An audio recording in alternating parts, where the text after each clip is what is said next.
South Africa's Brad Binder isn't having the best MotoGP season by his standards, but he can at least boast one podium finish so far. The KTM rider is 6th on the standings behind reigning world champion Pecco Bagnaia, who's 5th, with Jorge Martin leading with 80 points.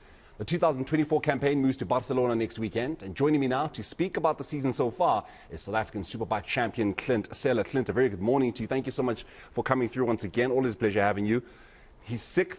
He's 31 points behind Jorge Martin, but he does have a podium, which means he's shown, as he has since he started MotoGP, that he will win a race at some point. But when is that going to be?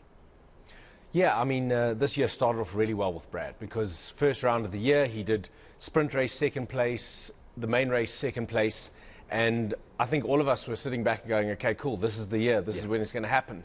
I do feel like he's doing a lot of the development of the KTM at the moment, so they're putting a lot of parts on his bike. You know, I hear the whispers between guys that chat to him overseas, and they're saying that Brad's doing a lot of testing for KTM, trying to find new parts, new aero stuff. So I'm hoping to get to the point where they give him a bike that's consistent, because I do believe that Brad has the pace.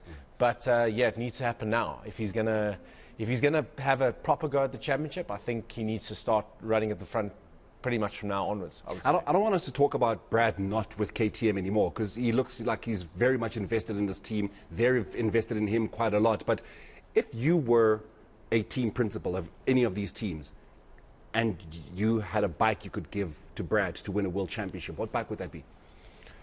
One's got to be realistic and say the Ducati at the moment, if I'm honest, because the Ducati does seem to be the motorcycle that, you know, you look at Marc Marquez, who left millions and millions of euros on the table because he went from a factory Honda, which was really not doing well at all, and